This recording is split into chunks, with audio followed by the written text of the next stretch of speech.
Estamos em mais um episódio do podcast O Verbo e aqui nós abrimos um espaço para debatermos os assuntos do momento de uma forma leve, descontraída, mas também de uma perspectiva cristã e bíblica.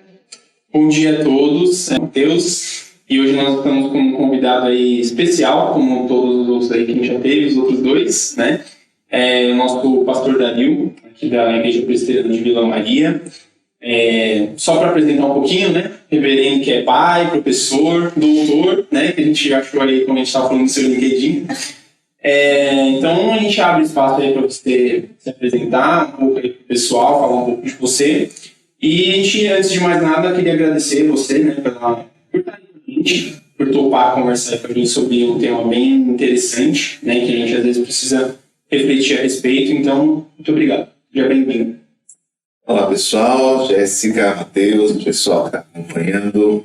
Uma alegria estar com vocês, poder participar deste projeto e conversar um pouco sobre como viver nos tempos que temos enfrentado, né? Queria todo o meu currículo, é isso? Um pouquinho aí de você, como que você... Eu nasci, certo? A gente pode começar por aí, né? Mas eu sou pastor da Igreja Presbiteriana do Brasil desde 1999, fui ordenado aqui na Igreja de Vila Maria também. Aqui foi meu primeiro ministério, depois eu fui pastor da Casa Verde por 8 anos. Fiquei um tempo dedicado apenas aos estudos e à educação da IPB, até 2019. E em 2020 eu assumi novamente o pastorado aqui da igreja, né, 2021 e 2022, nós estamos aí trabalhando na direção aqui da Igreja de Vila Maria, né? Nesse percurso, eu me dediquei à formação teológica no seminário, na década de 90. Depois eu fiz o mestrado em Antigo Testamento no Andrew Jumper. E aí comecei um processo de validação do meu diploma. Eu fiz um curso de validação de teologia, depois um mestrado em ciências da religião no Mackenzie e por fim eu fiz um curso de linguística na USP, um doutorado em letras, né? Mais abrangente, mas especificamente linguística na área de semiótica. Okay? E aí eu dou aula no seminário presbiteriano desde 2004. E desde 2011 eu trabalho no Mackenzie, dando aulas no setor de teologia primeiro, depois no Andrew Jumper, no setor de pós-graduação em teologia. E hoje você é professor também no Mackenzie? Isso, até hoje eu mantenho minhas aulas lá no Mackenzie. Mackenzie tem vários institutos, né? Tem a universidade em si, reconhecida pelo MEC. Ele tem um instituto que é voltado à formação de pastores, de teologia, que não tem o reconhecimento do MEC. Então, eu trabalho nessa segundo instituto, que nós chamamos Centro Presbiteriano de Pós-Graduação Andrew Jumper. Legal. Eu não falei também, né, do Igor. O Igor está ali atrás das câmeras. Também a gente está com um microfone para ele, então, a qualquer momento que ele tiver para falar, ele pode colocar uma dúvida aí no comentário. Então, o nosso tema hoje, né, vocês vão ver aí na descrição do vídeo, é sobre identidade cristã. A gente já pede para vocês também deixar nos comentários alguma questão, alguma pergunta a respeito desse tema. Depois a gente pode até conversar com o pastor e posteriormente colocar para vocês aí uma resposta nos comentários. Se inscreva também no canal, né, deixa uma curtidinha aí para valorizar também o nosso projeto. E assim... que a gente estava conversando essa semana, e a Jéssica, que aqui nós somos 2 jovens, né? Todos nós jovens, a Rami também está aí com a gente, o Igor. Jovens curiosos, né? A gente não sabe muita coisa, mas a ideia aqui é trazer pessoas que têm sabedoria, que já aprenderam muito, estudiosos, né? Com o Senhor, né, na nossa vida e, consequentemente, agregar em quem, né, estiver nos assistindo. Legal. Bom. Então, como eu já comentei, nosso tema é sobre identidade cristã. Acho que um tema bem interessante, pertinente, porque eu acho que às vezes a gente está na igreja, mas será que a gente sabe por que estamos na igreja? Por que a gente é presbiteriano? Né? Tem essas questões. Por que tem o assembleano? Enfim. Então, você, assim, já pensou em alguma identidade, definir a sua identidade cristã, ou até como pessoa mesmo, se você já chegou a ter essa reflexão. E, assim, a gente até encoraja também quem está assistindo a gente a pensar a respeito disso, em relação exato, a sua identidade cristã, como que você está hoje, como que você se encontra hoje como cristão, né? Quais são as suas ideologias, o seu posicionamento, né, em meio à sociedade. Então, queria saber um pouquinho disso. Legal. Então, vamos lá. O conceito de identidade, ele tem duas questões importantes para serem definidas nessa pergunta, né, Matheus? A primeira delas é: a identidade é aquilo com que eu me identifico, aquilo com que eu sou igual ou parecido. Então, quando nós perguntamos se você define a sua identidade, você está trabalhando com aqueles grupos ou categorias onde você se encaixa e onde você se vê representado. Mas há também um outro processo, que é o processo que é aquilo que te diferencia de outros. Então, a mesma que você, identidade quer dizer alguma coisa que te aproxima e te iguala, identidade é uma coisa que te diferencia. E ela pode ser vista em vários níveis, até aquele que é nosso documento, né, de identidade, que é só teu. Então, todos nós temos essas coisas. Algumas coisas elas já vêm de formação, ela já vem naturalmente. Praticamente nós vamos falar um pouquinho sobre isso aí, né, na famosa discussão de identidade de gênero e coisas dessa natureza que a gente vê nos dias de hoje, né? Mas identidade também é alguma coisa que nós formamos ao longo do tempo, através das escolhas que a gente faz, através dos grupos com os quais nós nos associamos, através das discussões e das questões que nós trazemos para a nossa própria realização e nosso próprio pensamento. Então, todo mundo tem que formar uma identidade, não tem como não fazê-lo, embora essa identidade ela pode ser mais firme e permanente, ou ela pode ser mais fluida e alternando, né? Então, falando um pouquinho então de história pessoal, já que você perguntou da minha formação de identidade, né? No período da minha adolescência e início da mocidade, do ponto de vista profissional, eu tive que tomar essas decisões. Então, a minha primeira formação era na área de exatas, era de eletrônica. Eu fiz o curso técnico em eletrônica e o meu caminho era engenharia. Tudo certo para engenharia eletrônica, mecatrônica, estava começando na minha engenharia. Isso eu tinha... Foi meu ensino médio. Eu estava com 15 anos. Por exemplo, foi assim que eu conheci a minha esposa, né? Eu era ensino médio? Isso, né? Eu estava fazendo ensino médio e ela, terminando, era um pouquinho mais velha do que eu, entrando para fazer o vestibular, né? Então, naquela época, física, matemática, umas coisas com as quais eu me identificava. Ela se aproximava um pouquinho de você para pegar esse conhecimento. Não, sim, ela estava fazendo lá, não sei quem se aproveitou de quem nesse sentido, né? Porque, assim, pelo que ela me conta, ela não aprendeu muito de física e de matemática, não. Então, acho que eu não ofereci muito. Acho que eu ganhei mais do que ela, né? Porque eu ganhei uma esposa nesse processo, né? Mas eu cheguei a estudar, por exemplo, como fazer cálculo de lançamento de foguetes. Uma ideia de um grupo de estudos lá no colégio que a gente fazia.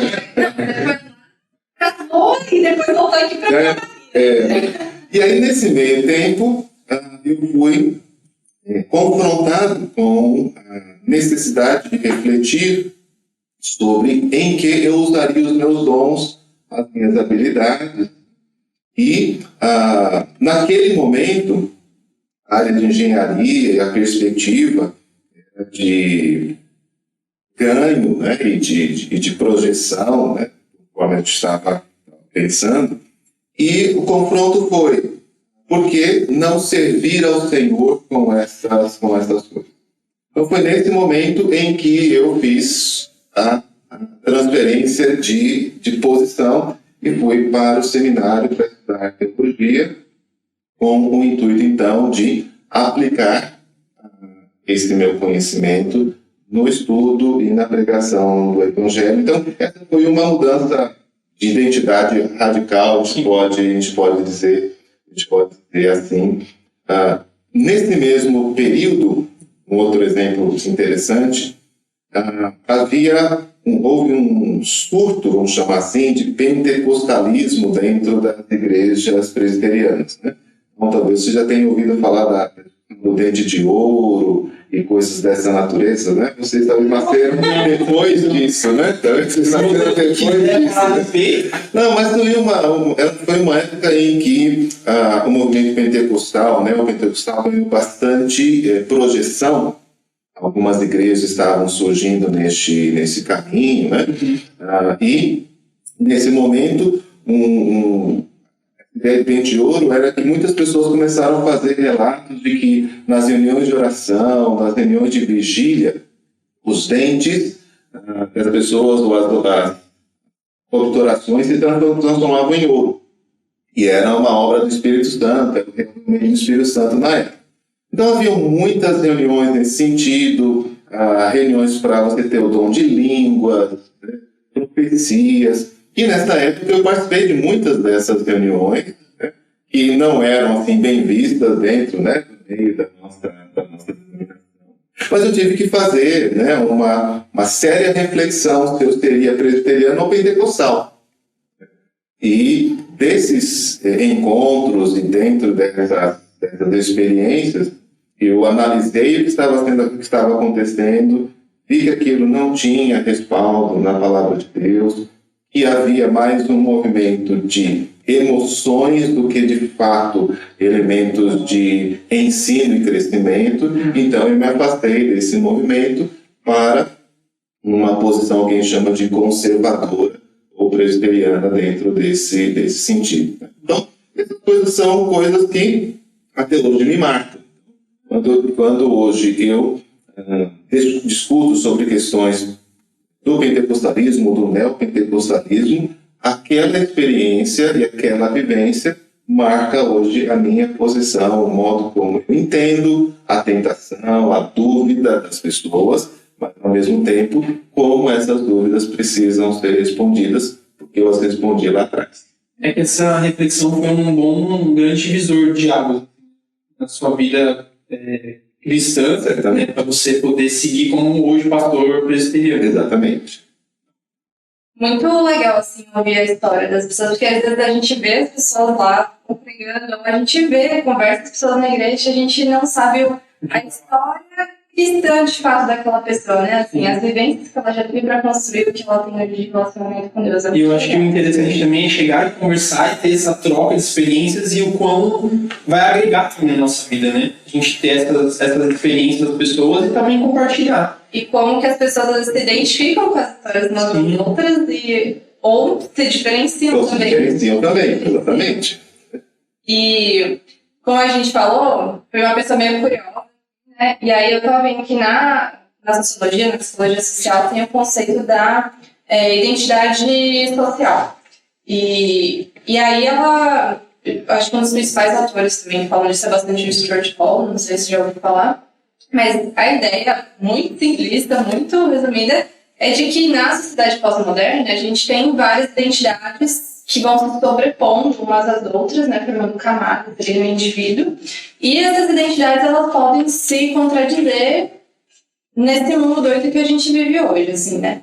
E aí quando a gente olha para a sua história, por exemplo, a gente te apresentou com vários nomes e foi só para enaltecer o seu currículo, não vai ser porque a gente quis trazer as categorias também que a gente vai se identificando e classificando as pessoas, né? E aí eu queria entender se para você, na sua vida hoje, você enxerga essas possíveis contradições entre papéis, né? Sobreposição de papéis, porque você é pastor, mas também é professor, você é pai, você é membro de uma igreja também. E como que é isso para você? E como você enxerga essas contradições de uma visão cristã também? Não só na sua vida pessoal, mas como uma visão cristã, assim, né? Sei que dá para diferenciar. Tá, certo. Tá, então vamos fazer, né, dois momentos aí. Da minha formação de física, eu fiz física, lembra, né? Eu trago o conceito de resultante. Então, sim, nós temos diversos vetores que formam a nossa identidade, a nossa vida. Esses vetores não estão na mesma direção. A questão é, a soma deles forma um vetor resultante. Então, quem é de exatas sabe, quem é de letras, né, mas vai ter que pesquisar, mas imagina uma série de setinhos, certo? Então, aqueles elementos que são, né, mais preponderantes vão se sobressair dentro dessa função social.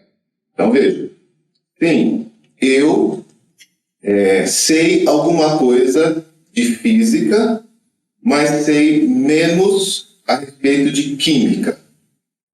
Então, quando eu vou dar um exemplo para responder a sua pergunta, ainda que eu tenha algum conhecimento das duas áreas, eu uso a física para raciocinar e não a química. Tá? O exemplo químico podia ser das misturas, por exemplo, do bolo, certo? Alguns até bem mais simples agora, né? Preciso pensar um pouquinho mais, né? E aí eu vou dizer assim, olha, no seu café com leite, você sabe, quanto mais açúcar você colocar, mais doce ele fica. Quanto mais leite você colocar, mais claro ele fica. Quanto mais café você colocar, mais escuro. É a mesma coisa. Uhum. Mas, veja, o exemplo da física veio primeiro. Por quê? Porque a minha identidade foi formada dentro desse campo. Então, quando a gente pensa na sociedade, nós estamos falando isso. Cada amigo, cada relacionamento, cada experiência pessoal, o tempo que você gasta para ir para sua casa, vai ter uma influência no modo como você é, como você toma decisões, como você planeja o seu tempo e até mesmo as amizades que você faz. Quando você soma tudo isso, cada decisão, cada movimento trará uma resultante. Quando eu reúno essas resultantes, o que a sociologia faz, um pouquinho dentro da religião, né? Ela faz categorias. Então, as categorizações, tipo de média, onde você diz, eu tenho uma classe média. O que é a classe média? A classe média pode ser um tipo de uma faixa de salário, mas a classe média também é um projeto cultural. Então, o tipo de música que a classe média ouve é diferente das músicas que a chamada população de baixa renda, e é diferente da música que a gente chama de rico, certo? Então, assim, estamos falando de faixa salarial, de poder aquisitivo, mas o tipo de música muda. Isso não me impede de ouvir, né, uma orquestra. Elas influenciam. Mas, de alguma forma, eu entendo que, na média, quem da classe média não ouve ópera. Ok? Mas eu posso ouvir ópera e eu posso encontrar até alguém que gosta de ópera. Mas eu não entendo nada de ópera. Mas alguém, né, chamada elite, normalmente terá, nesse tipo de música, alguma identidade, alguma identificação. Então, essa é a primeira questão das camadas. Sim, elas existem, elas se sobrepõem, mas elas de alguma forma se misturam. E desta mistura eu posso fazer categorizações mais pertinentes ou menos pertinentes. Ninguém pode carimbar alguém assim. Você é da classe média, não pode tocar violino. Então, isso já aconteceu. E aí é isso que nós temos hoje identificado, que esses limites teóricos são mais fluidos. permeáveis. Né? Quando você falou de classificar assim, acho que a gente vê isso, não sei se estou muito errado aí, acho que talvez quando a gente olha pro Oriente, para a Ásia, Índia, a gente vê as castas, né? Aí acho que ali é mais objetivo, assim, né? O que aquela casta pode ou não fazer de fato. Sim. Mas quando a gente vê que o nosso mundo ocidental é realmente mais tudo, né? Tem uma massa ali que é aquele padrão, mas tem as variações das individualidades de cada pessoa, né? Vão ter várias pessoas da classe média que tocam violino e que gostam de ópera, mas não é tipo aquela regra e não é a massa. Não funciona. Exatamente. E aí eu chego no ponto da segunda parte da sua pergunta, Jéssica. Por quê? Quando a gente fala do Oriente Médio, nós encontramos elementos culturais e religiosos que delimitam a mobilidade identitária e a mobilidade das pessoas. Tá? Então, as castas, por exemplo, na Índia, né, um elemento cultural e religioso, tem um aspecto religioso, que estabelece esses limites. No cristianismo, ele já existiu mais fortemente, né, na época dos estamentos. Então, havia lá os nobres, havia os sacerdotes e havia o povo. Então, cada um deles tinha a sua função estabelecida pela sua origem. E é por isso que até hoje a gente tem nome de família. Sim, o nome da sua família dizia qual era o seu lugar na sociedade até não muito tempo. Né? Em algumas instâncias hoje, em alguns lugares, ainda você tem isso. Então, quando você vai para regiões do Brasil onde nós temos uma cultura mais conservadora, mais antiga, né, nesse aspecto cultural, então você vê assim, a família tal domina o Estado. O governador, o prefeito vai ser daquela família. Ou você vai para uma cidade do interior, uma cidade menor, tá? Aquela família é a família que controla todas as coisas. Nem sempre por poder monetário. Tá? Geralmente essas coisas estão associadas, né? Mas a tradição, Histórico, né? aquilo que marca. Então, eu não posso, né? Se eu quiser ascender a essa grupo, eu tenho que entrar para essa família. Ok? E aí sim, aí é que vem os limites. Se a família não permite, você não pode casar com essa pessoa, você não pode casar com aquela pessoa. Então, você não tem essa mobilidade. Então, isso acaba acontecendo, e a gente vê acontecer até hoje, que acontece numa cidade grande, né, nas grandes metrópoles. Essas questões, elas, de alguma forma, foram abafadas.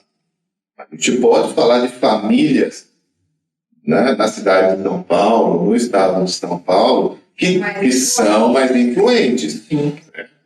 Então, ainda vê isso permeando a nossa cultura. Então, o que é isso na prática? E aí, como que é a visão cristã dessa questão das resultantes das camadas? O cristianismo, ele tem, ao mesmo tempo que ele tem uma prática, ele é um elemento cultural. Então, dessas camadas, o cristianismo é uma delas.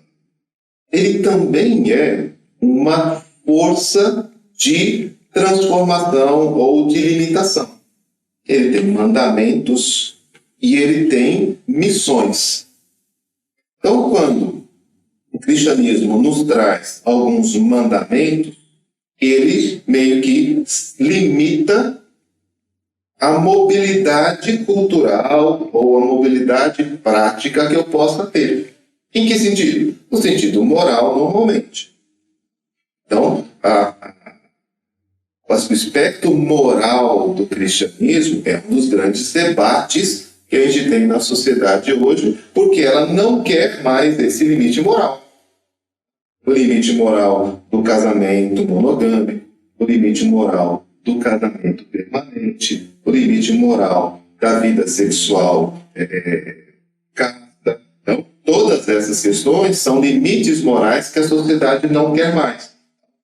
Na década de 60, nos Estados Unidos, e um pouquinho depois para cá, né, a liberação sexual foi um dos grandes debates no Ocidente. E por que não é no Ocidente? Porque foi esse combate com a moralidade cristã que cerceava e limitava esse tipo de prática. No Oriente não existe essa discussão. Não existe discussão sobre liberdade moral no Oriente. Não. Lá, as regras e a força cultural impede completamente essa questão em relação tanto aos homens, mas principalmente a questão das mulheres. É outro mundo completamente. Acho que não tem espaço para discussão. Não tem nem espaço. Eles estão bem à risca, assim, né? Bem severos. Né? Sim. E são severos não necessariamente nos tópicos, mas na forma de ser. Porque eu tenho sociedades matriarcais também no Oriente, que são tão severas quanto as patriarcais, voltadas à questão masculina. Então, a questão é a severidade com que essas coisas são feitas, e aí, às vezes, até de modo violento. Mas hoje, quando eu fiz essa pergunta também, eu pensei muito na questão da contradição dentro dos papéis que a gente exerce na vida real. Que a gente está falando do ponto de vista teórico de termos as categorias, elas se relacionam, se influenciam, como a gente estava falando. Mas, por exemplo, hoje, quando a gente olha para o brasileiro, às vezes tem uma pessoa que ela vem aqui na igreja de domingo e, sei lá, na quarta ela está no templo de Umbanda e depois ela no terreiro de Umbanda, ou depois ela está não sei aonde, e aí ela vai, sei lá, vai lá pegar a fitinha não sei de onde, e aí a gente vê as contradições dentro das próprias doutrinas, né? Mas essa contradição existe. Sim. Porque as pessoas vivem dessa forma muitas vezes. Elas sempre vão existir, tá? Em vários níveis. A pergunta sempre é qual é a resultante. Então, quando a pessoa tem uma prática religiosa diversa dessa, ela pode chamar de cristã? Tá? Diz, não, eu sou cristão. Ela pode até afirmar ser. Mas quando eu descrevo categoricamente o que é um cristão, eu encontro uma divergência entre essa prática e a prática estabelecida pelo cristão. Mas lembra, o cristão é uma média de comportamentos cuja tendência é. Então, assim, eu vou encontrar na nossa vida prática alguns valores, algumas decisões que estão em contradição com a norma cristã. A pergunta, e aí, talvez faltou um pouquinho dizer sobre isso, né? O cristianismo também ele tem uma missão, além de restrição, né? E de estabelecimentos, não passe desse limite, ele também tem uma missão de transformação. Então, ele parte do pressuposto, Jéssica, que a nossa principal tendência não é para o Evangelho. E essa é uma outra coisa interessante da fé cristã. Ela sabe que as suas escolhas, a sua formação, a sua história neste mundo caído é contra a vontade de Deus. Você foi falando, até na minha cabeça veio a setinha, imaginei uma setinha ali na inércia, sem nenhum atrito ali de Então, não fosse o Evangelho, a gente iria cada vez mais longe de Deus. Então, o Evangelho ele tem uma característica, ele se descreve como uma força transformadora e resgatadora, cuja missão é educar na justiça, no juízo, no temor de Deus. Então, a minha primeira tendência, teologicamente falando, é contra Deus. Mas então vem o Evangelho, e o que caracteriza o Evangelho é ouvir a admoestação e ter em mim uma disposição de negar a mim mesmo para seguir a Jesus. Então, o que caracteriza um cristão teologicamente nem é o que ele faz. Tá? Porque a gente tem um outro fenômeno muito interessante no Ocidente, que é a questão cultural. A cultura cristã, ir na igreja, conhecer a Bíblia, casamento, retidão, justiça, honestidade, elas estão colocadas, muitas delas na cultura, sem que alguém tenha um compromisso com Cristo. Então é o compromisso com Cristo e a fé de que há um trabalho de transformação que faz um cristão teologicamente falando e não culturalmente falando. Se a gente tivesse sempre em construção da identidade cristã. Exatamente. Esse é o objetivo que a Bíblia fala. A Bíblia fala que a gente deve se despir do velho homem, que se corrompe segundo as concupiscências da nossa carne, e nos revestir de um novo homem que é semelhante a Jesus Cristo em justiça e retidão procedente da verdade. E ainda diz que esse trabalho só estará completo quando Cristo voltar no último dia. Então, ela já me diz que a identidade com Cristo, né, ser semelhante a Cristo, é alguma coisa que está acontecendo, mas que só se completará quando ele voltar. E muito interessante quando você trouxe essa questão de negar a nós mesmos, porque a Bíblia fala isso, para a gente tomar nossa cruz, e a gente está sempre, né, diminuir a gente, pegar, de fato, buscar o que é uma identidade cristã e se moldando dessa forma, mas, ao mesmo tempo, também tem um discurso muito forte na nossa sociedade de seja você mesmo, de quem que pode ser do jeito que você é, né? Tudo bem, esteja da forma como você quiser e pegue isso e sabe, enalteça quanto mais melhor a sua própria personalidade, qual que é a sua personalidade, tipo, sei lá, como se fosse quase nada, assim, né?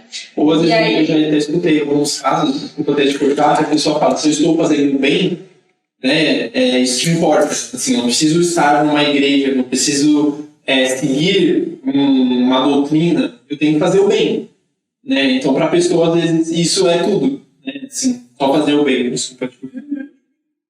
Não, e pensando até quanto que a gente pode ir junto nessa onda de defender o quanto que a gente tem que prezar pela nossa personalidade, sabe? O quanto que porque a gente precisa de ter uma certa personalidade, entender quem é a gente mesmo, principalmente na nossa sociedade, onde a gente é muito individualista, mas até onde a gente tem que enaltecer essa questão da própria personalidade, sabe? Porque se a gente está sempre buscando se transformar, parece contraditório, né? E até mesmo uma separação de estar quando estamos na igreja e quando estamos fora da igreja. Tem identidades diferentes, assim. Então aí tem uma questão interessante, né? Tá bom. De teoria e prática. Então eu vou responder primeiro teoricamente, e depois eu vou para a última parte, a questão prática que a gente faz. Teoricamente, o que está acontecendo é uma disputa de cosmovisões, ou seja, de princípios de vida. Então tem um princípio de vida proposto pelo cristianismo que é: você deve negar a si mesmo e se assemelhar a Jesus Cristo. Esse princípio de vida, essa cosmovisão cristã, ela parte de um princípio de que você foi criado para ter imagem e semelhança de Deus. E quanto mais você se parece com Jesus Cristo, mais você se parece com o que você de fato é. Então, na cosmovisão cristã, Jéssica, o que está acontecendo é assim: eu criei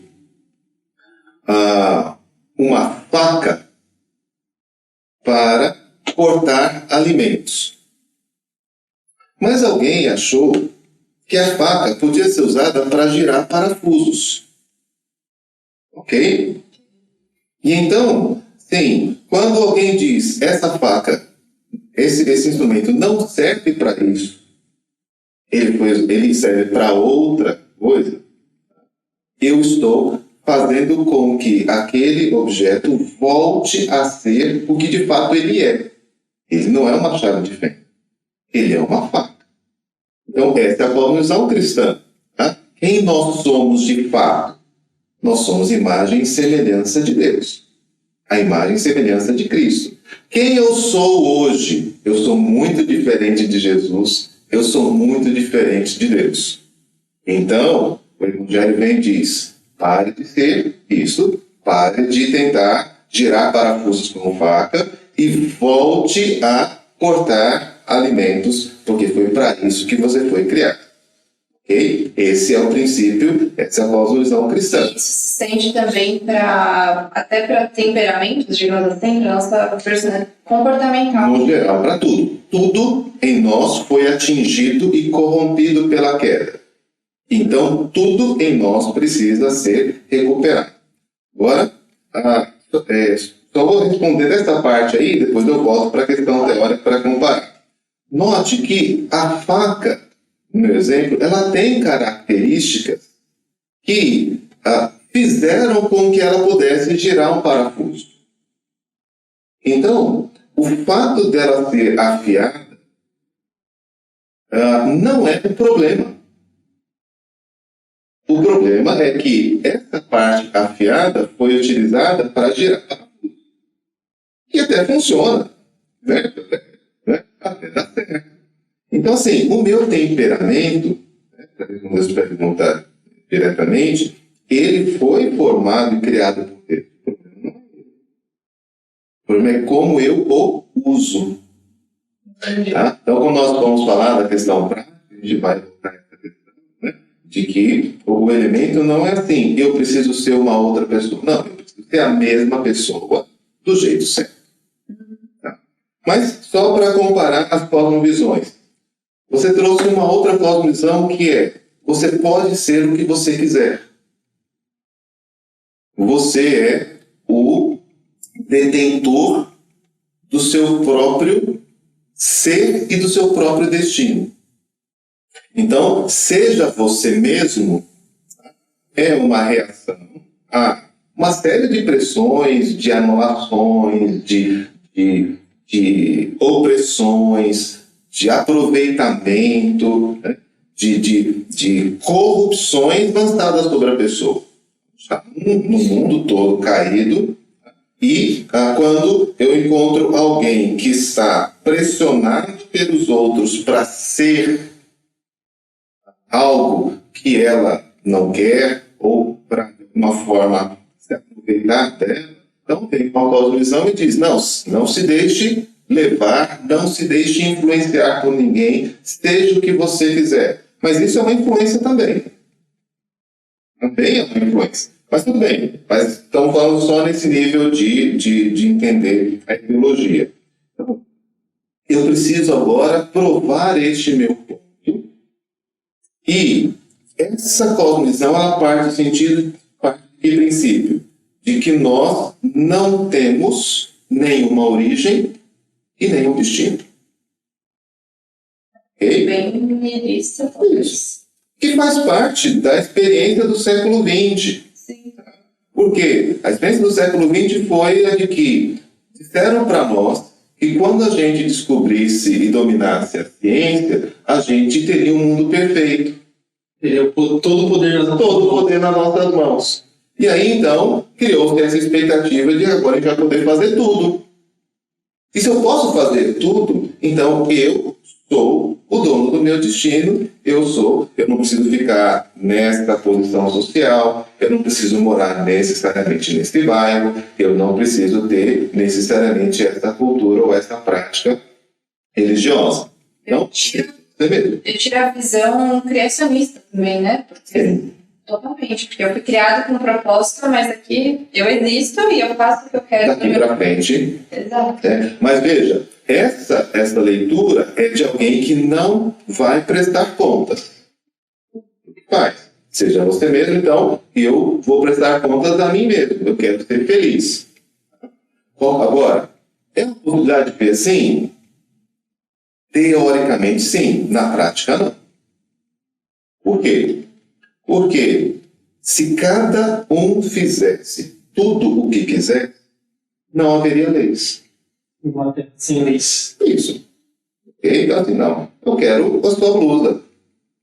O que me impede de querer a sua blusa? A minha liberdade termina quando começa a do outro. Bom, então, a liberdade é bem restrita, certo? Porque nós estamos aqui, né, separados por 50 centímetros um do outro.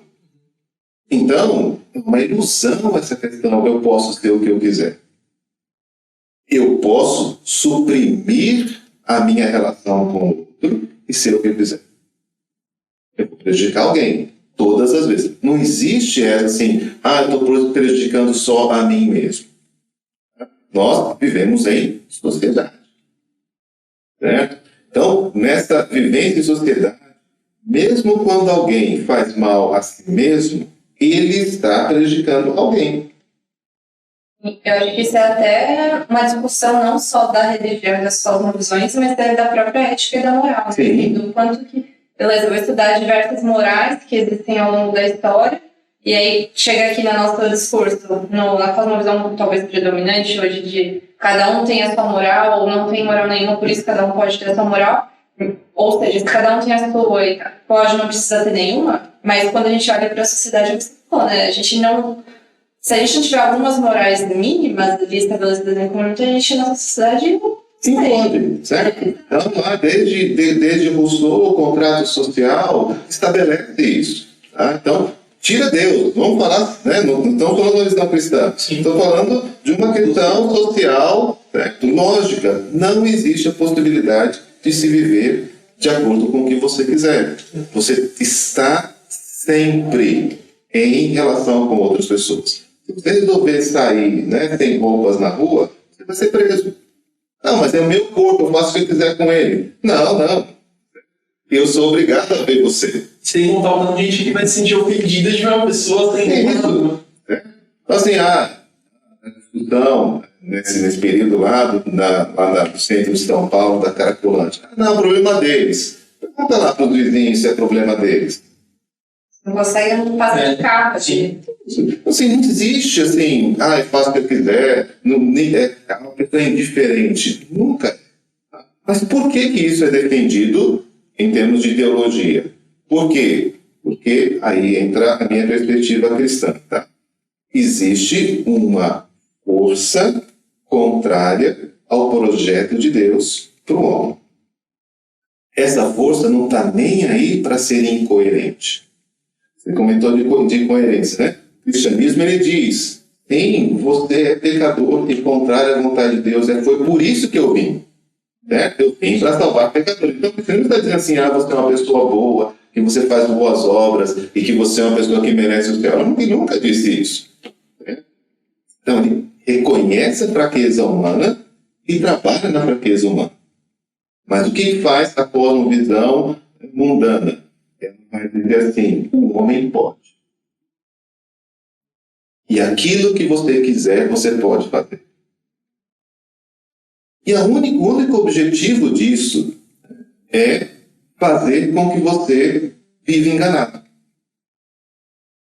Por isso a Bíblia fala de Satanás como aquele que é o pai da mentira, ou que se faz em relação ao engano. Ele te dá a impressão de que você pode fazer o que você quiser. Você não pode. É uma sensação de felicidade, né? Você está enganado. Por quê? Momentâneo, né? Certo? Você tem envelhecimento. Tá? Então, na cultura pop, também antes de vocês, né? Eu vivi no outro século, tá, gente? Eu não preciso dar exemplos assim, né? Certo? Na cultura pop, né, dessa geração da década de 60, ninguém passou dos 30 anos. Porque não dá para viver do jeito que se estabelece. Né? Droga, né? Os rock and roll, né? Que era o lema daquela geração. Né? Hoje nós temos meia dúzia. Né? Que está vivo. De cantores do rock que morrem com 27 anos. Tem até uma teoria dos 27 anos, né? Que a maioria deles morreu com 27 anos. Né? Teve aquela reunião em Hall, que faleceu com 27 anos, aí teve uns outros também. Sim, então hoje isso é mais raro, e você tem hoje lá os sons, né? Você tem alguns lá, né, que estão vivos hoje, mas estão vivos por quê? De tecnologia, eu acho. Mas culturalmente, porque eles abandonaram o princípio. Eles não viveram Não seguiram aquele padrão que eles mesmos estavam. Lógico, na teoria das chances, sempre sobra alguém. Certo? Agora, a pergunta é se aquele estilo de vida era sustentável. E não é. Certo? Eles tiveram que trabalhar, eles tiveram que ter patrimônio. Certo? Lá o pessoal do Rolling Stones, lá, uma carta, né? Dos Beatles. Você não me pode falar, né? Ele não está morando na rua de Piruacombe. Não está. Ele mudou, certo? Pode ser, ele é Beatle. Não, os Beatles foram outra coisa. Hoje ele é um senhor com patrimônio, vivendo ali na sua casa, do fruto do seu trabalho, coisas justas, né? Mas que eles negavam naquele momento. Certo? Agora, na prática, né, você colocou essa questão, né, na questão prática, como é que a gente faz a questão de ser você mesmo, né, ou ser outra pessoa. Então, o que a gente, entendendo essas duas principais cosmovisões, né, ou seja, você é aquilo que Deus te criou para ser, e você está em busca deste objetivo, ou você é aquilo que você quiser ser, tá? E você tem que se afirmar.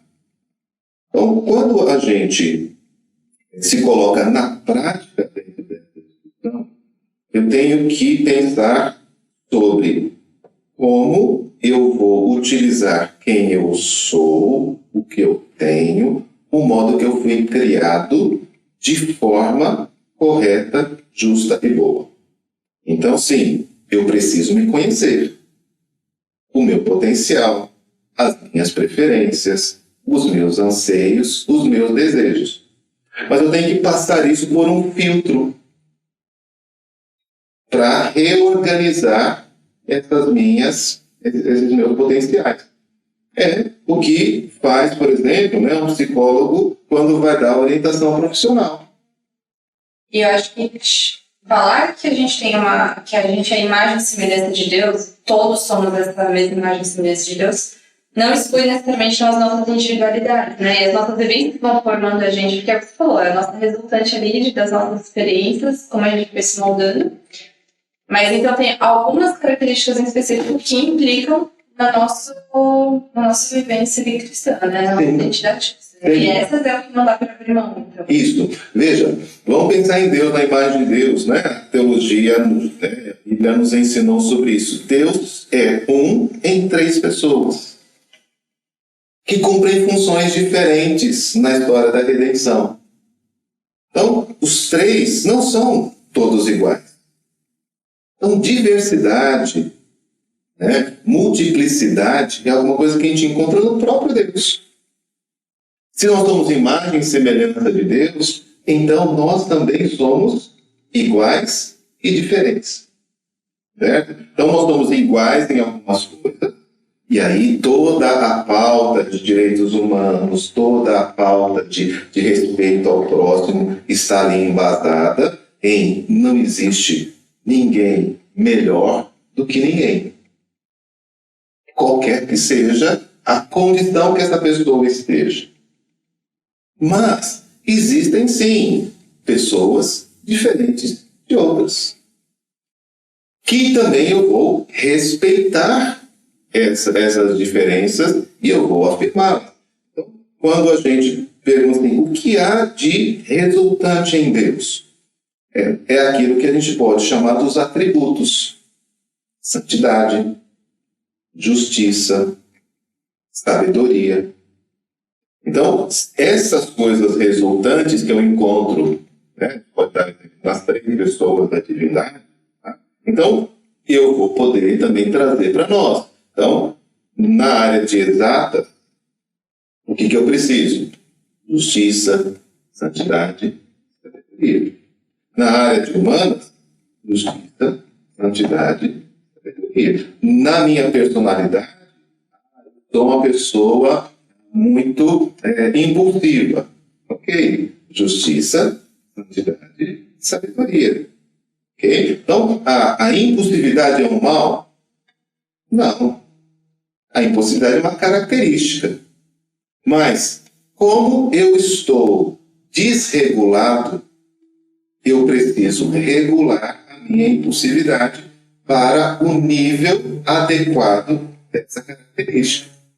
Da mesma forma que a passividade não é um mal, mas eu preciso regular a minha passividade com essa característica. E aí é que entra a diferença da cosmovisão cristã e da cosmovisão do mundo, certo?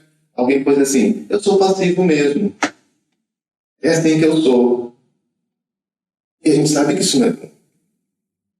Eu sou impossível, eu sou impossível mesmo. Eu não tenho, né? Então, o que eu sou?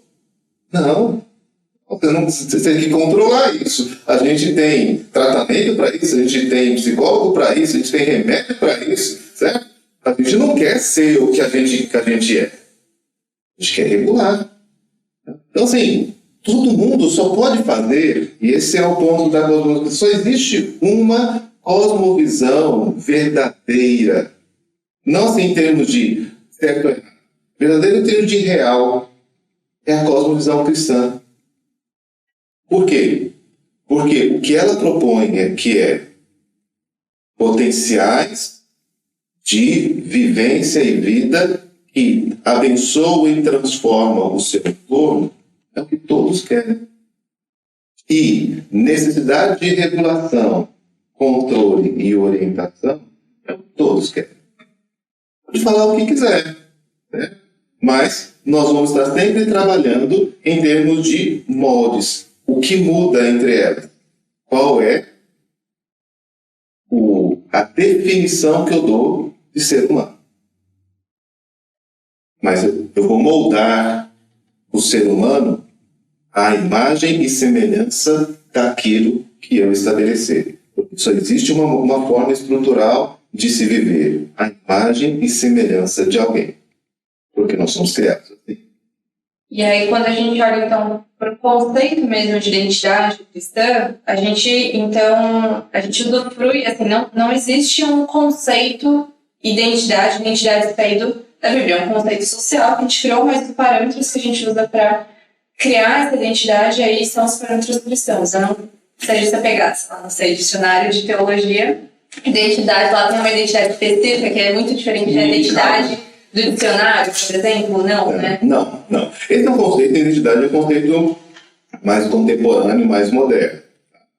Agora, o que a gente encontra no dicionário, né, nessa pesquisa, como é que a gente faz essa pesquisa?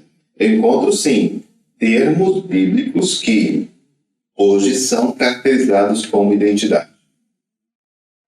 Então, o conceito de imagem e semelhança, por exemplo, tem lá em Gênesis, no capítulo 1, né? Criou Deus, pois o homem, a sua imagem, a imagem de Deus o criou, homem e mulher os criou. Veja, a imagem de Deus é o homem e a mulher. Diversidade, né? Mas se você for lá no capítulo 5, verso 1 e 2, diz que Adão teve um filho à sua imagem, à sua semelhança. Ou seja, quando Adão teve seu filho, esse filho era semelhante a ele, e daí por diante. Então, esse é um conceito de identidade. Esse conceito de identidade na Bíblia vai se refletir em leis e mandamentos, por exemplo. Este de ser humano, quando chegamos nas leis de Moisés, onde se fala de que não se pode ter relações sexuais com animais. Quem tiver relações com animais será morto. Por quê? Porque homens são diferentes de animais. Essa mistura, Deus desaprova, é a abominação. Então, de onde vem essa lei? Vem do princípio de identidade. Quer ver outro princípio de identidade onde ele aparece? Lá em Romanos 1, fala, né, que a ira de Deus se revela no céu, e os homens abandonaram a glória de Deus para adorar a répteis, quadrúpedes e aves. O que Paulo está chamando a atenção ali? Né? Ele está dizendo, a gente adora aquilo com que a gente se identifica. Então, quando eu adoro um animal, e eu me identifico com ele. Eu estou dizendo, as características dele são a minha característica. E isso é a questão que Paulo está apontando ali. A idolatria, ela é uma forma de corromper a identidade humana. E ele dá novamente esse exemplo. Ao invés de adorar a Deus com o qual eu sou parecido, eu adoro a animais porque eu quero me parecer com eles. E aí a gente vê hoje, né, esse movimento, né, pet, né, o filhinho, mamãe, o avô, certo? Então, por quê? Porque eu estou quebrando um princípio de identidade. Então, ter identidade não está lá, mas o conceito bíblico está. E você trouxe a ideia contemporânea dos pets que a gente tem hoje, mas eu fiquei até lembrando, deixar da mitologia grega, a mitologia egípcia, né? Quando a gente vê os deuses lá, que tem os formatos misturados, os animais, a gente vê isso desde muito antes, né? Sim, sim. Então, esse é o princípio. E, agora, esse é um princípio interessante. Paulo, ele chama a atenção dentro da nossa discussão teórica aqui, eu acho interessante. Ele diz, eles deixam de adorar o Criador para adorar a criatura. E o que nós estamos dizendo quando fazemos isso? Que eu me identifico com as criaturas e não com o Criador. Ainda é um princípio de identidade.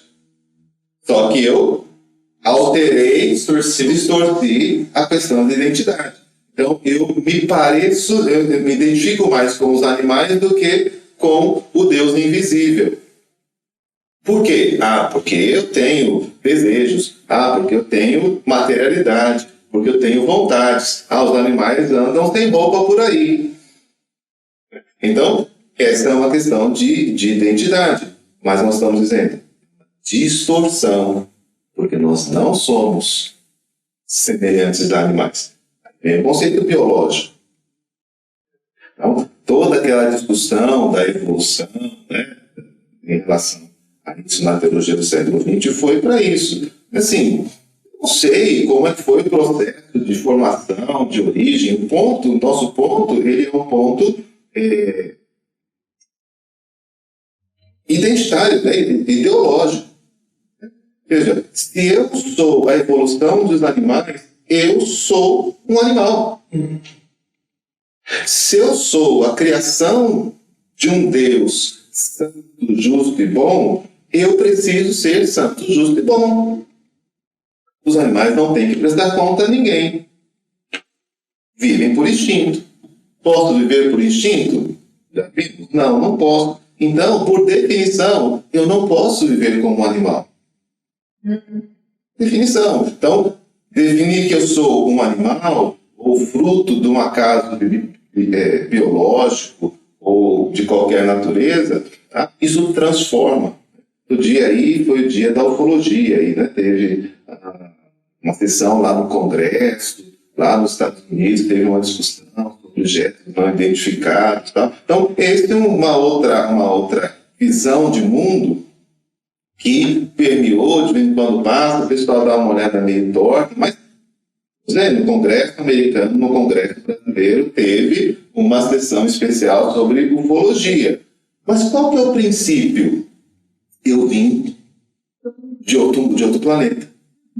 Então, o meu destino é ser um viajante espacial e conquistar outros planetas, assim como aqueles que foram a nossa origem. Então, identidade é sempre isso. Não tem outra maneira de viver. A questão é o que eu estou colocando como princípio da vida, como origem da nossa vida.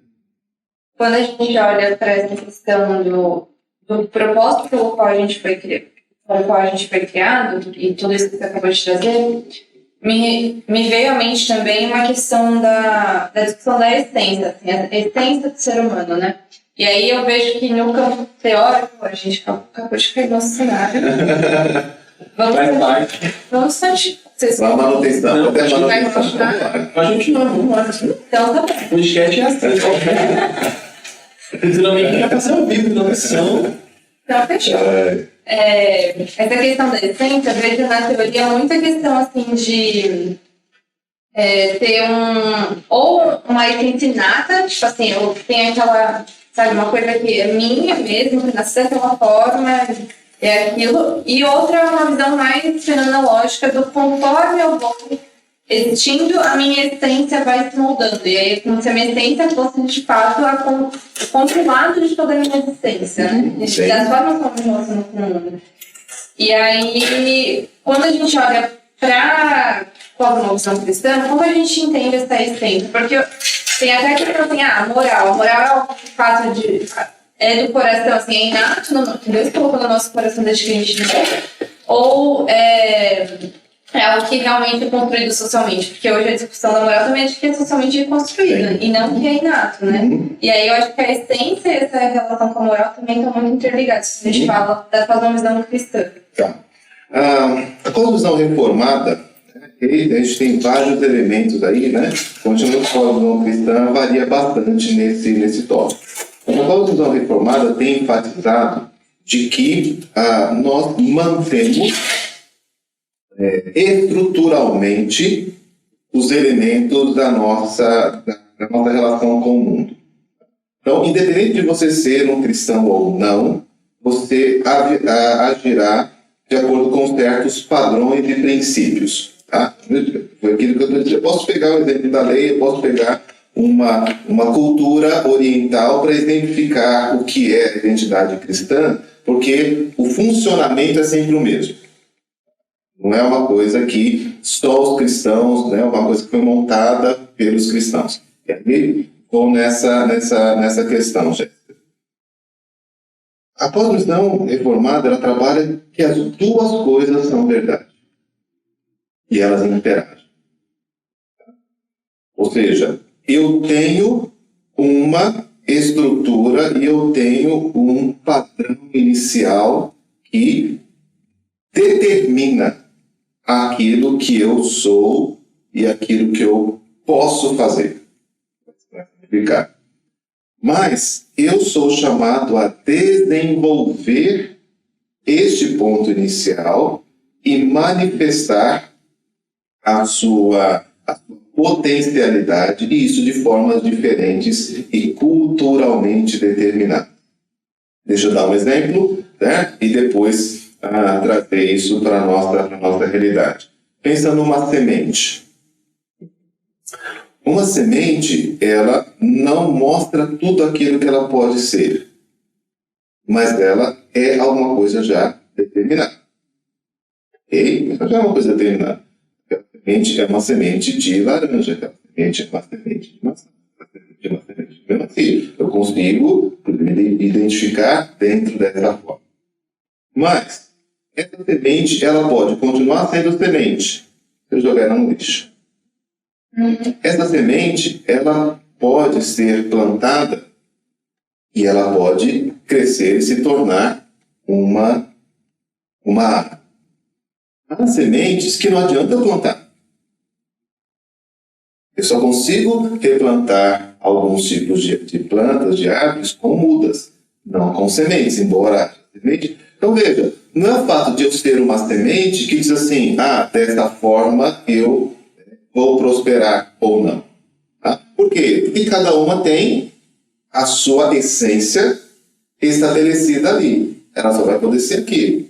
Da mesma forma, agora, quando eu plantei uma semente ou uma muda, o que eu tenho que fazer? Eu tenho que cultivar. E o modo como eu cultivar também vai modificar o que ela pode produzir.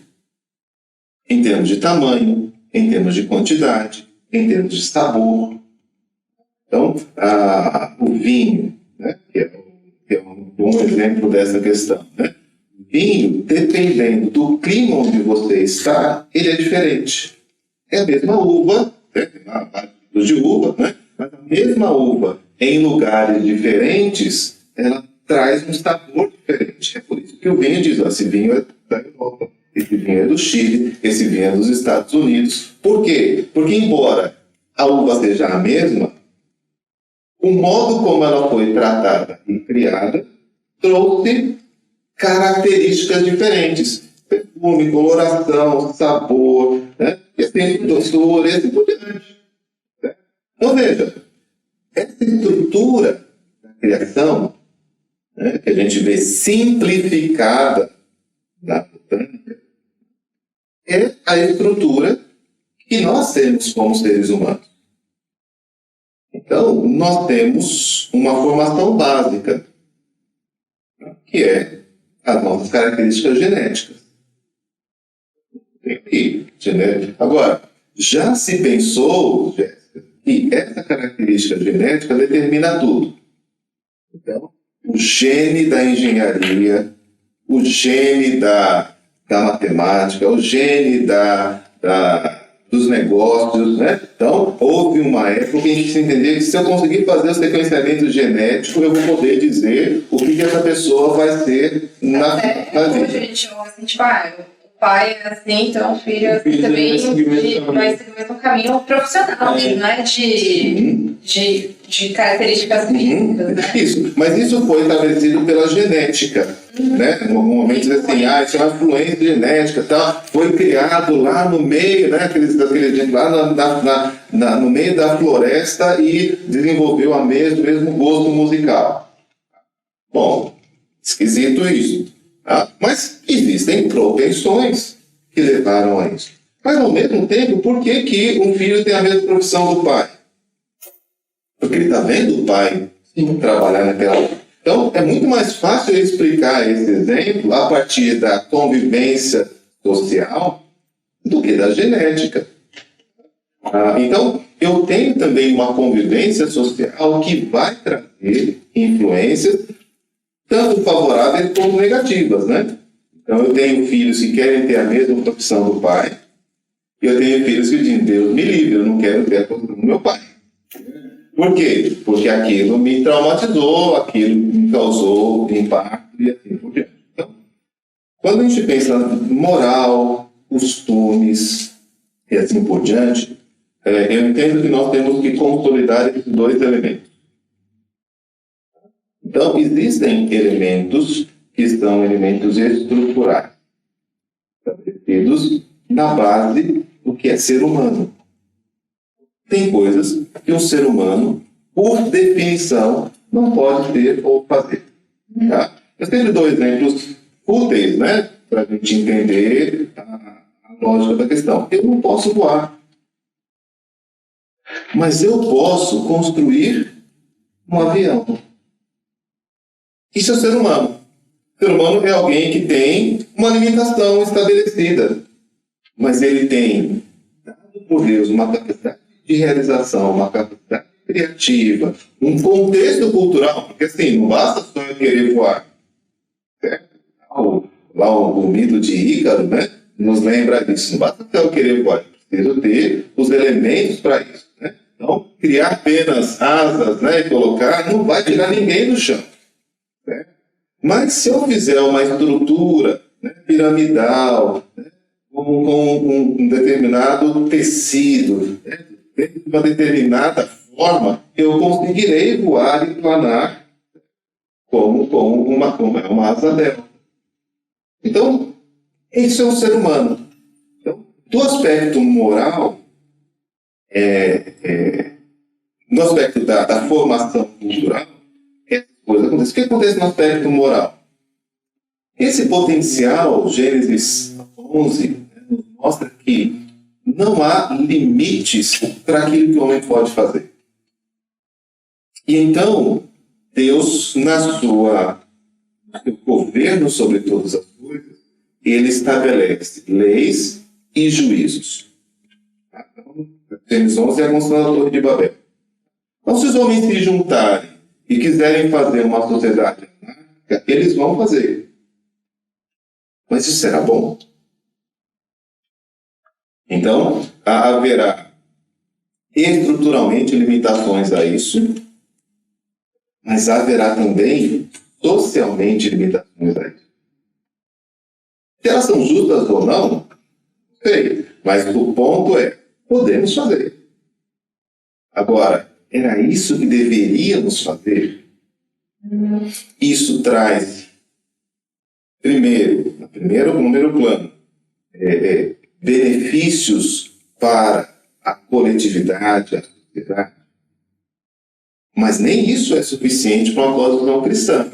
Por quê? Porque dizer o que é bom para a sociedade precisa responder à pergunta se o Criador determinou isso para nós. Não é só, se é bom para nós, o contrato social, é isso. Mas nós não vivemos como cristãos debaixo do contrato social. Se a gente combinar que a gente pode se vestir assim, então está tudo certo. Ok, está tudo certo entre nós, mas nós precisamos contas a Deus. O que é que Deus está dizendo em relação a isso? Então, características pessoais precisam ser reguladas. Características culturais também precisam ser reguladas pela palavra de Deus. Eu acho que já aprendeu bastante aqui hoje, né? Com as analogias que o pastor fez, da paca, muita coisa. Quem estiver aí escutando pelo Spotify, tem imagem, ou pelo YouTube, prestem bastante atenção, porque tem muita informação. A conversa partiu para um outro lado, que a gente tinha um roteirinho aqui assim, mas enriqueceu muito mais o nosso papo a respeito disso. Eu, pelo menos, acho que estou sendo muito abençoado nessa conversa. E aí a gente também poderia talvez falar um pouco da identidade também em questão do visual, porque a sociedade tem muito essa questão do visual. A gente vê nas igrejas as denominações falam a respeito das mulheres dentro da saia, pelo longo. Outras igrejas não têm esses questionamentos, e a gente tem muito isso na arte também, na questão da identidade visual. Quanto mais forte você tiver essa identidade marcante. O que a gente queria saber também em relação a isso, em relação ao visual, qual que seria essa identidade para nós cristãos? Tem uma identidade visual. Identidade visual. Legal. Essa questão ela acaba sendo mais cultural do que propriamente bíblica. Então, a gente fala assim, tudo tem que ser regulado pela palavra de Deus. Quando eu vou para a Bíblia, ela não me dá muita informação sobre essa questão visual. Então, os limites do ponto de vista bíblico para essa questão são facilmente identificados e eles são bastante gerais, apontados para vocês, Mas todas essas coisas que você cita, Mateus, são coisas que fazem uma marcação cultural. Ou seja, é alguma coisa que eu uso para me diferenciar dos demais grupos hoje. Então, uma escolha minha ou uma escolha do meu grupo em relação a isso. Então, quando a gente fala dessa identidade, está pensando nisso. Bom, do ponto de vista presbiteriano, que é ele reformado que a gente está estabelecendo, o que a gente usa como elemento de identificação? E aí eu não posso chamar de visual, porque a gente entende que o que está sendo transformado é o nosso interior. Veja lá, Pedro, quando ele vai falar a respeito da mulher cristã, ele diz assim, que não seja a característica da mulher o uso de joias, de roupas espalhafatosas, de cabelos bem frisados, mas o espírito interior e manso, um espírito temente a Deus. Então, o que marca, do ponto de vista da cosmovisão reformada, esse grupo é a sua ética, é o seu modo de proceder. O texto não está proibindo que você faça o cabelo, que a mulher faça o cabelo, ou que ela use joias. Então, alguns pegam essa ideia e dizem, então não pode ter vaidade. Bom, não pode ter vaidade. Mas a pergunta é se você quer se caracterizar pelas suas roupas. A sua identidade é vista através das suas roupas, do seu vestimento. E não seja isso. Então, assim, e aí a recomendação vale para roupa bonita e para roupa feia. Se a minha identidade é viver com um pano de saco. Não é a identidade do cristão. A identidade do cristão é o modo como ele se comporta. E aí, nessa ideia do comportamento, né, só para dar o exemplo do homem, né, que o homem não deve vestir roupas de mulher, né, essa outra discussão que ele mexe aparece, né, e também está dentro do princípio bíblico.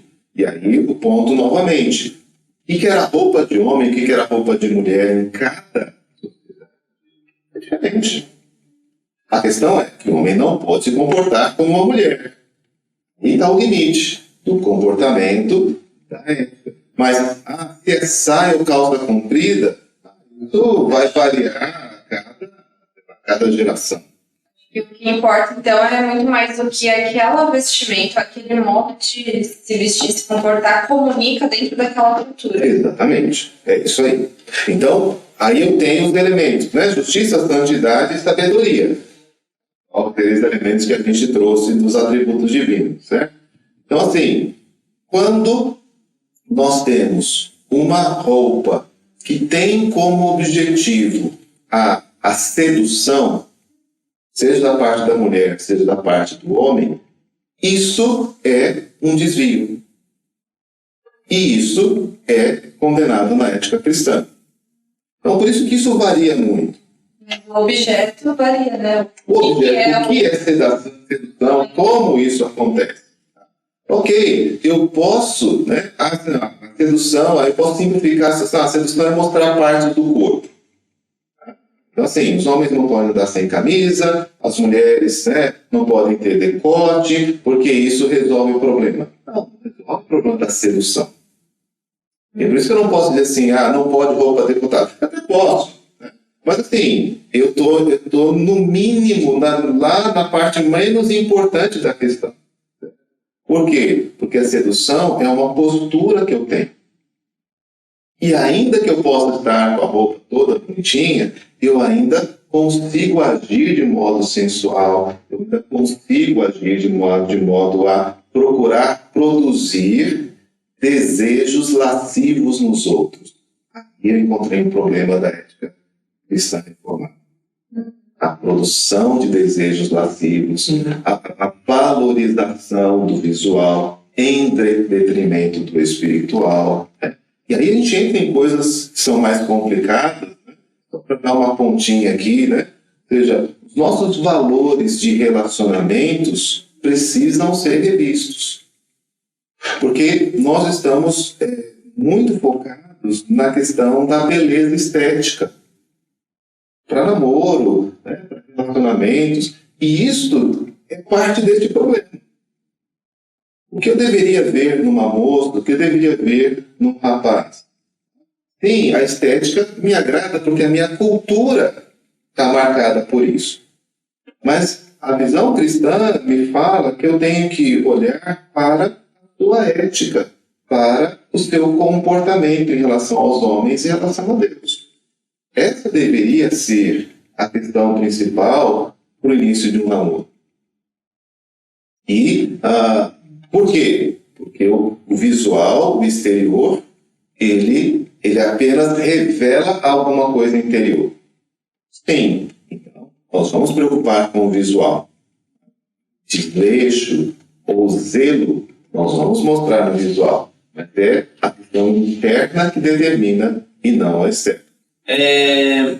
Uma coisa que me surgiu agora, uma questão em relação a denominações, por exemplo, a presbiteriana, ou a posição de líderes são os homens, presbíteros, pastores, os diáconos, homens. Existem igrejas, denominações que têm mulheres como diaconisa, né? Pastora também. Na questão da palavra assim, cristã, qual seria nosso posicionamento em relação a isso? O que a palavra diz em relação a isso? Eu sei que talvez não tenha muito a ver com o nosso tema, não sei, mas foi uma coisa que me surgiu agora. Mas eu vou puxar para o tema, certo? Dúvidas que vai surgindo no meio da nossa conversa.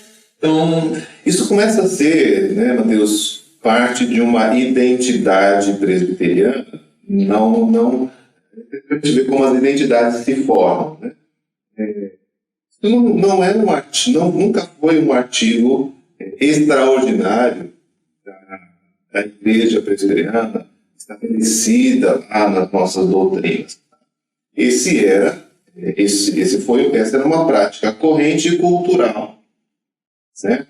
E foi mantida ao longo do tempo.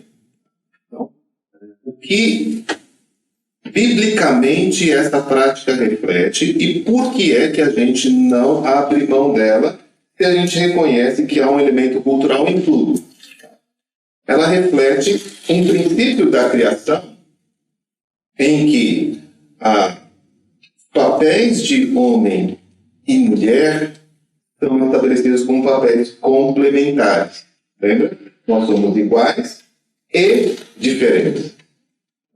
Então, quando nós identificamos o papel masculino na Bíblia, nós encontramos um papel que está vinculado à direção e proteção, à responsabilização sobre aqueles que estão sobre a sua guarda, sobre o seu cuidado, em todos os níveis. Tá? Então, familiar, político, cultural. Tá?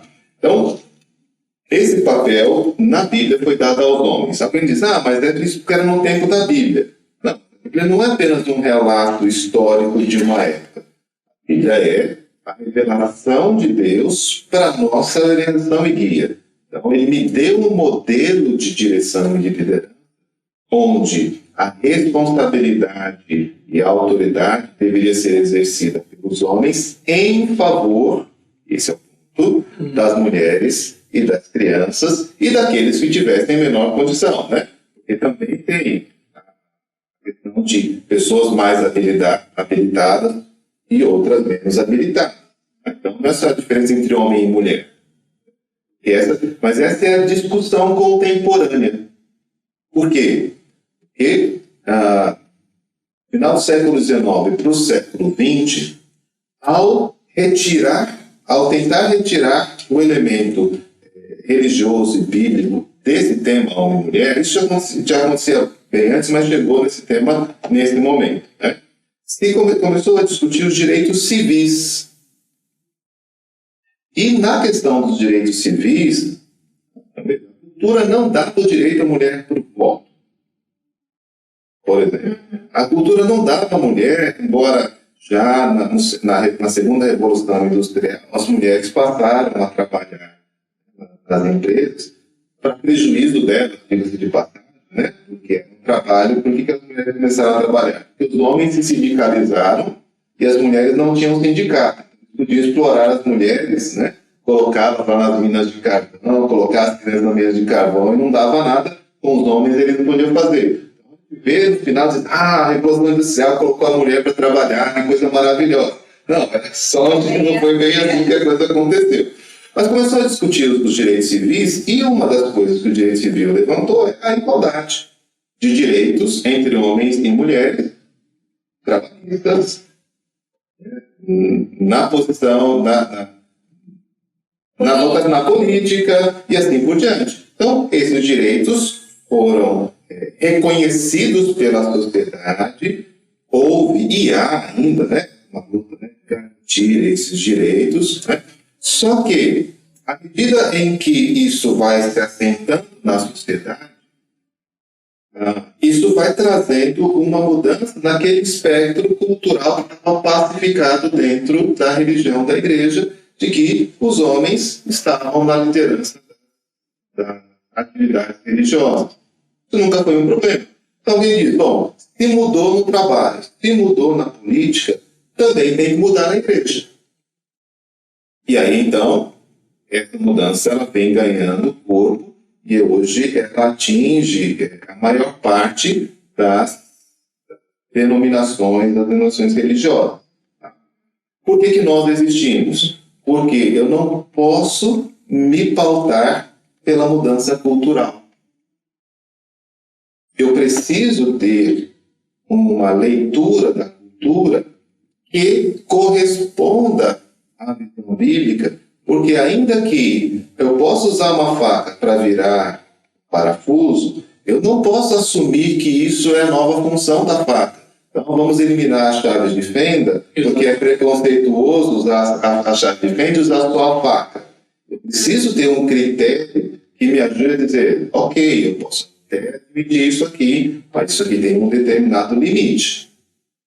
Então, a maior parte das denominações, por não utilizarem uma fundamentação bíblica para essa discussão, caminharam dentro da pauta cultural. A presbiteriana, além de um aspecto institucional, toda certo? Tem ainda resistido e feito essa discussão. Quando eu volto para a Bíblia, eu não consigo ver isso. Quando eu volto para a Bíblia, eu não consigo ver isso. Então, a não ser que eu abra mão da Bíblia, e muitas delas fizeram isso, certo? Na prática, eu não tenho como alterar isso aqui. O que está acontecendo? Não é bom que se diga isso, porque isso foi avisado lá atrás. A cultura está mudando de novo, não está? Está interessante, né? Certo? E hoje, então, eu tenho uma pauta de direitos diferente no século XXI da do século XX. Então, se hoje está todo mundo está classificado que direito do homem e direito da mulher, né? E que é preciso, né, dar o mesmo espaço para ambos, agora eu tenho uma nova discussão, que é a discussão de gêneros, que está pautada em direitos civis, novamente. Direito de herança, direito de identidade, direito de afirmação política. Esses direitos, a própria sociedade ela vai construindo. Vamos mudar de novo o princípio. Então, hoje, nos últimos 20 anos, qual é o movimento? Essas dominações que estão aceitando relações homossexuais, lideranças que estão dentro com essas práticas, né? E que a abertura para o reconhecimento do gênero, da discussão de gênero para si. Então, se eu for seguir a sociedade, eu vou mudar a cada 50 anos. Entendi. E acho que a gente consegue ir caminhando um pouco para o final agora. E a gente trouxe muito, quando a gente falou da identidade visual, dos elementos que comunicam, né? E aí, entre a parte que a gente falou do seu LinkedIn, a gente viu a semiótica, a gente viu a linguagem ali, e aí eu queria primeiro só que você pudesse contar um pouquinho, para quem não sabe o que é semiótica. Pesquisando não dá para saber a fundo. Agora, como especialista, ele vai ilustrar, explica para ele. Se a semiótica, ela pode ajudar a gente a interpretar a Bíblia, e se dá pra gente fazer ali uma análise semiótica de alguma coisa. A gente pega ali um símbolo, não sei se a gente pode fazer uma análise semiótica de Jesus, ali o cordeiro, o símbolo, que dá pra gente fazer aqui no improviso. Tá, legal. Acho que a gente pode começar, antes de explicar o que é a semiótica, para ajudar, enquanto eu vou explicando o que a semiótica é, para responder a sua última questão. Todo o desenvolvimento científico é o conhecimento de uma característica da realidade. Então, as ciências, elas são a normatização de padrões, recorrências, previsões daquilo que existe. Isso vai ser a realidade. E de alguma forma, nos dar ferramentas para interpretá-la, ou até mesmo para desenvolvê-la. A gente pode voar hoje. Né? Por alguma razão, a gente conseguiu trabalhar com elementos que já existiam. Sempre existiram os mesmos elementos, mas a gente não tinha como organizá-los de tal forma que nos permitisse voar. Então, toda ciência tem essa característica e a semiótica também terá. Então, respondo as perguntas. Sim, será uma leitura da realidade, será uma forma de reconhecer aquilo que está acontecendo, ela terá um impacto, ela de alguma forma existirá. De uma certa forma, todos nós fazemos semiótica. Só que em algum momento alguém resolveu sistematizar isso aqui. Então, vamos lá, o que é a semiótica? Semiótica, então, é a ciência que reconhece e apresenta o funcionamento dos signos. Dos símbolos, tá? Tem uma definição, símbolo, signo, ícone, aí entra para as nuances da própria ciência, né? Então, ela procurará descobrir como essas coisas funcionam e, a partir de encontrar como essas coisas funcionam, estabelecer formas de utilizar melhor esses valores. Tá? Então, por exemplo, tá? Para a gente ficar claro o que eu estou dizendo. Quando eu vejo uma placa de trânsito, eu sei o que ela significa. Tá? A pergunta que a semiótica faz é: por que eu sei que aquela placa significa aquilo? De um lado, eu sei que ela significa aquilo porque eu fiz um curso de direção e no curso de direção me disseram que as placas redondas com uma faixa vermelha e com um número escrito, elas têm o limite de velocidade. Então, este é um signo, um sinal, certo? Que é um sinal construído. E aí, sim, se eu quiser limitar a velocidade em qualquer lugar, eu vou utilizar aquele signo para fazer essa identificação. Ok? Agora, vocês ainda vão viajar o mundo. A geração de vocês é a geração que vai conhecer o mundo, tá? Né? Vocês imaginam que todas as placas de trânsito de velocidade sejam redondas, com uma faixa vermelha e um número? Gostaria que fosse, mas não vai ser. Certo? Se eu for para os Estados Unidos, você vai ver que o número está lá, mas a faixa vermelha não está. Você vai chegar lá e significa. Agora, você não vai chegar lá e falar o que significa essa placa. E aí é que entra a semiótica. Alguma coisa tem que, embora eu mudei um pouquinho o formato, eu consigo ainda identificar que aquilo ainda é uma placa de limitação de velocidade. O fato de ter um número, o fato de estar numa estrada. Então, assim, se você encontrar uma placa com um número D, né, no supermercado, significa uma coisa. Mas quando ela está na estrada, a semiótica ela começa a juntar essas coisas. Opa, não é só essa questão do local, mas do formato. Mas é onde eu coloco essa placa. Camadas ali que levam a identificação. A identificação de que aquilo é um símbolo de alguma coisa específica. Então, quando isso, né, foi percebido, começou-se então, primeiro nessas situações mais fáceis, que a gente chama de semiótica americana, questões mais amplas, foi começado a trabalhar. Então, assim, a cor vermelha. Por que o farol é vermelho? Para parar. E verde para andar. Existe alguma coisa que me leva a entender que o vermelho é uma coisa perigosa e o verde é uma coisa boa? Isso é, nossa discussão, isso é inato. Todo ser humano nasceu sabendo que vermelho é ruim e verde é bom. Ou é uma coisa culturalmente construída? Se eu quisesse inverter essas cores e dizer vermelho ande e verde, eu conseguiria ensinar uma criança a ver isso ao contrário? Então, a semiótica começa a se perguntar sobre essas coisas. Né? O que eu consigo alterar desses valores? Como é que eles influenciam? Então, na propaganda, vocês vão ter resultado disso. Então, eu não consigo mudar mais a cor do farol. Mas à medida em que eu sei que vermelho tem um aspecto e azul, verde tem outro, quando eu vou fazer uma peça publicitária, eu vou utilizar essas cores. Mas o vermelho é sempre ruim? Não. O vermelho tem outras significações que podem também ser interessantes.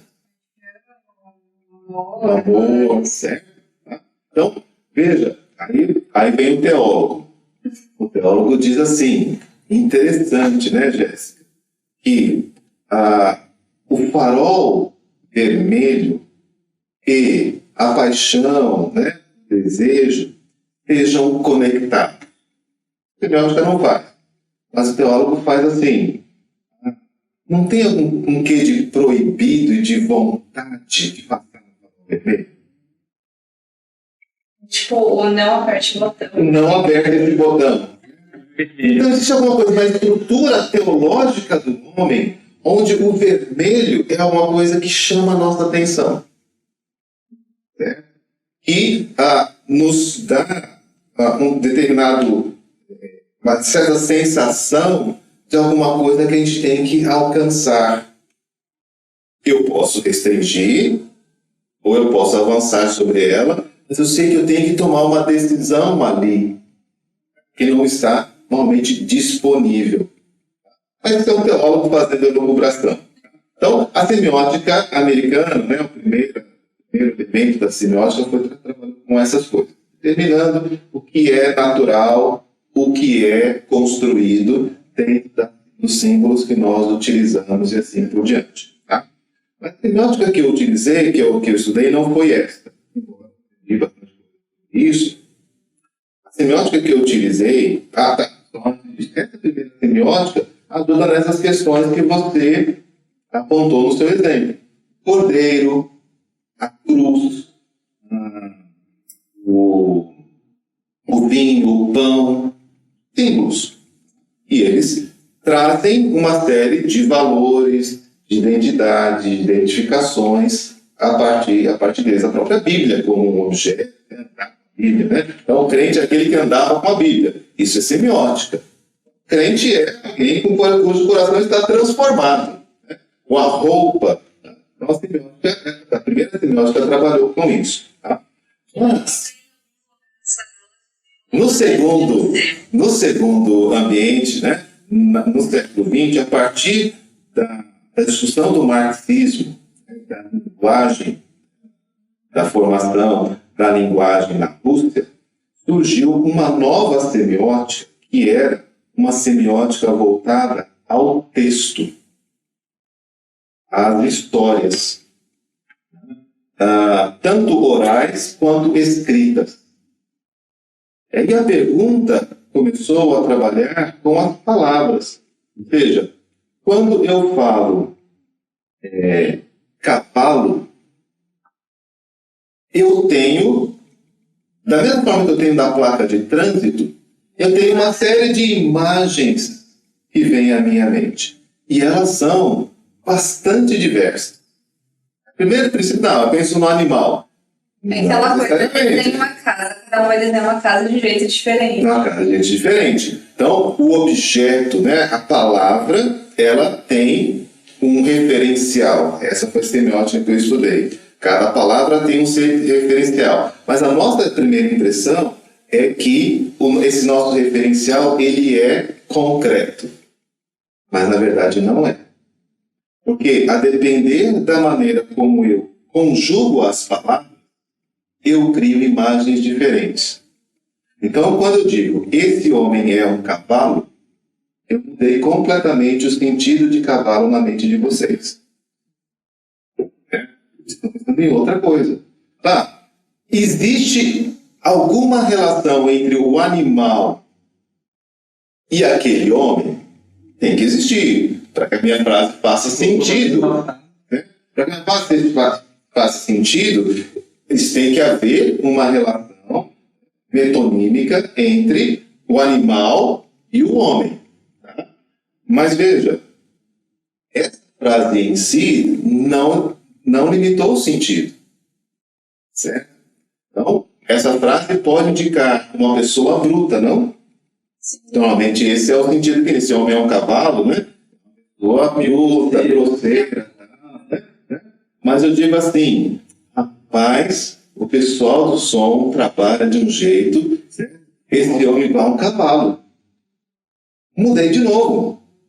Então a semiótica, que a gente chama de francesa, ela tem trabalhado com essa questão de que as palavras elas não se referenciam a mesma coisa concreta, mas elas também trabalham com significados e conceitos que podem ser mobilizados. Então, eu reconheci isso na realidade. Estabeleci essa característica. Aí, eu vou me perguntar, eu consigo criar um conceito? Sim. A publicidade tenta criar um instante. Todo instante está fazendo isso. Quando eu dou o nome celular, certo? Certo? iPhone. Certo? Então, o conceito celular foi criado para se aplicar a este objeto. Mas ele não significava isso. Né? Isso aqui é um telefone. Não, isso aqui é um celular. Não, isso aqui é um iPhone. Então, a semiótica ela procura entender como isso funciona e dizer assim, por que isso aqui chama celular e não molecular? Que me pergunta isso. Certo?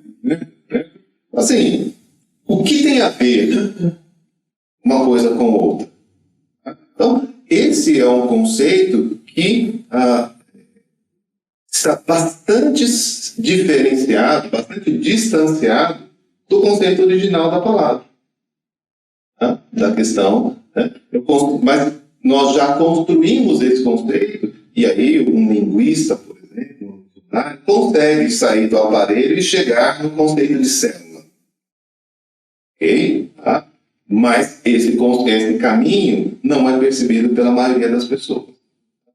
Mas olha, entra uma questão importante que é a base da semiótica que eu estudei. É o som.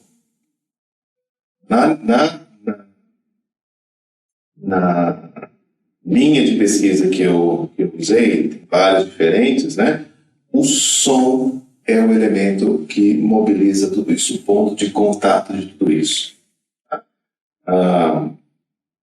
E não o símbolo.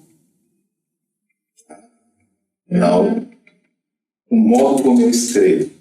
Mas você acha que eles são criados assim de uma forma dialética? Na medida em que eu faço aquele som remetendo a aquele objeto, eu crio o vínculo. Mas a base de tudo é o som. Aí vem o teólogo para responder a sua pergunta. Né? Como é que Deus criou o mundo? Gente, sinapse daqui, ó. Então, assim, para mim, quando eu passei a estudar, tinha muitas curiosidades em relação a isso, muitas utilizações, a Bíblia utiliza diversos elementos. Mas quando eu cheguei a esse ponto em que descobri que a semiótica defende que a palavra é a base da construção da realidade, e eu encontrei o meu vínculo com a teologia. É verdade que, eu preciso dizer isso, porque tudo precisa passar pelo filtro da palavra. O que é que eles estão, o que se propôs dentro da ciência? É que a realidade é, na palavra deles, uma massa sem forma, para a qual eu dou um contorno. Então, a criação de sentido é quando eu pego de um elemento completamente aleatório e eu aplico um sentido para ele, que é aquilo que você apontou, certo? Então veja, quando eu olho para o céu, para ficar fácil de entender, e vejo uma nuvem, quem dá sentido àquilo diz, parece um elefante, parece uma pessoa, é quem vê. E aí a luta com Deus novamente. Então, a realidade, quem cria sou eu. Então, se eu mudar o nome das coisas, eu mudo a realidade. Por quê? O som, a palavra que dá sentido. Então, se eu não usar mais a palavra homem ou a palavra mulher, eu mudo a realidade. Se eu não usar mais a palavra negro ou a palavra branco, eu mudo a realidade. Existe uma certa lógica, certo sentido nisso? Sim. Sim, porque a gente reconheceu que essas coisas de fato funcionam.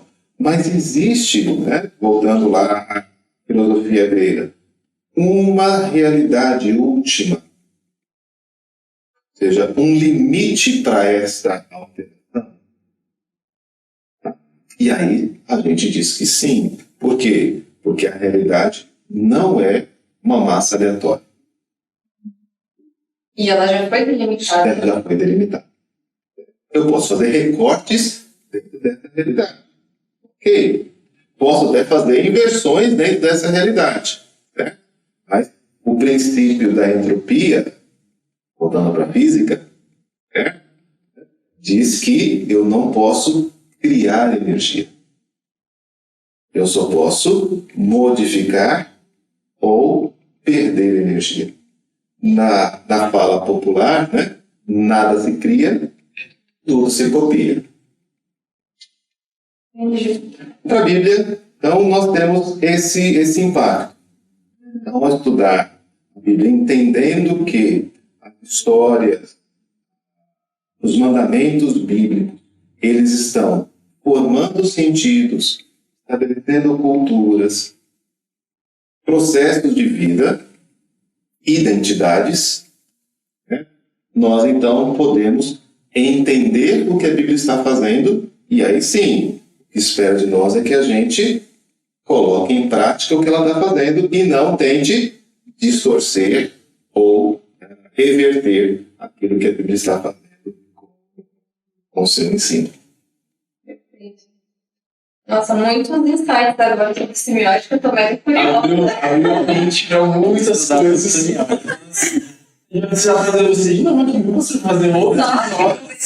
Nossa, semiótica. E outra, trazer outros exemplos aí é bem legal. Muito legal.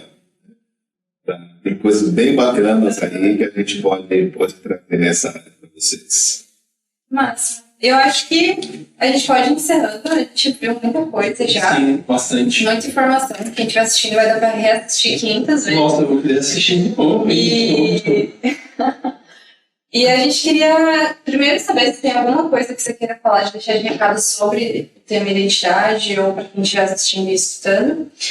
E depois só te agradecer mesmo por estar aqui hoje com a gente, se disponibilizar. Hoje tá frio pra caramba, levantando a Falar do nosso cenário do programa. Então, parabéns pelo trabalho de vocês, pelo esforço. Né? A gente está muito feliz em ver a preocupação e, principalmente, né, a atuação de vocês procurando crescer e levar outras pessoas a crescer, certamente é bênção para todos. Né? Eu creio que o que a gente pode dizer, deixar como mensagem final, é esta preocupação de trabalhar mesmo a nossa identidade. Trabalhar reunindo todos esses fatores e lembrando de que nós estamos em construção. Sim, nós temos características e elas precisam ser trabalhadas. Se nós tivermos essa preocupação e entendermos que esse trabalho precisa ser orientado por Deus e pela sua palavra, ainda que ele possa ter manifestações e expressões diferentes em cada um, ele será aquilo que se espera de nós de forma geral. Então, eu espero que essa discussão tenha ajudado a ver como é importante a gente se preocupar com isso e não simplesmente engolir, não, você é assim, você é assado, eu tenho que fazer isso, eu tenho que fazer aquilo, mas refletir sobre todas essas coisas e principalmente sobre o impacto que elas têm. Cada decisão traz um impacto, né? Então, a minha palavra é para que vocês estejam atentos a isso e certamente com essa atenção vocês entenderão quão importante é o ensino bíblico. Tanto aquele do culto, né, da forma de culto, da prática de cultuar, daquilo que a gente canta, ouve, lê nos cultos. Essas camadas estão sendo formadas assim. E aí a gente vai encontrando, dentro das práticas religiosas, com essa perspectiva cristã, elementos que devem orientar a nossa vida diária.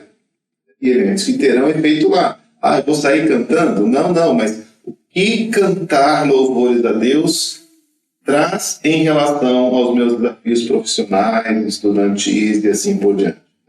Quando eu louvo a Deus por aquilo que Ele me faz, eu tenho uma perspectiva diferente do meu trabalho, diferente do meu estudo e assim por diante.